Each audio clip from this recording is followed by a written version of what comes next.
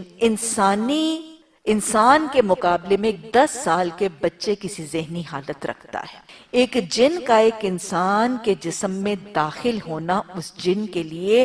امر محال ہے، انتہائی مشکل ہے. اس کے لیے یہ مرحلہ انتہائی مشکل ہے، اور کوئی جن اپنے عامل کی رہنمائی کے بغیر کسی انسان کے جسم میں خود سے خود داخل نہیں ہو سکتا. یہ ان کے عامل ہیں، یہ وہ کاہن ہے جو ان جنات کی جو ان کے قبضے میں ہے ان کی رہنمائی کرتے ہیں، ان کی گائیڈنس کرتے ہیں، ان کو موقع محل مناسبت سے سمجھاتے ہیں، تو جنوں کے لیے یہ سہل اور ممکن ہوتا ہے. اس رہنمائی کے باوجود بھی یہ عمل جنات کے لیے انتہائی مشکل ہے. یہ جو آج ہمارے معاشرے میں یہ کانسیپٹ سا پھیلا جا رہا ہے کہ ہر دوسرے کے اندر جن گھس گیا، یہ درست نہیں ہے. جنات کا انسان کے جسم میں داخل ہونا ان جنات کے لیے انتہائی مشکل عمل ہے. ہاں کچھ حالتیں ایسی ہیں،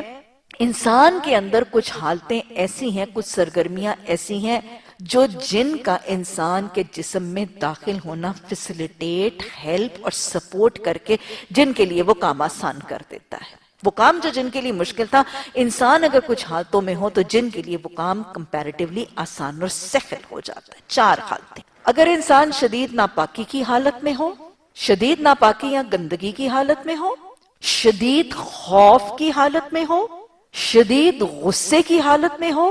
اور یا پھر اللہ کی انتہائی سرکشی کی حالت میں، شراب پی رہا ہے، زنا کر رہا ہے، نشے میں دھت ہے، چوری کر رہا ہے، جھوٹ پہ جھوٹ بول رہا ہے، ناچ رہا ہے، گا رہا ہے، اللہ کی سرکشی کر رہا ہے کھلے عام،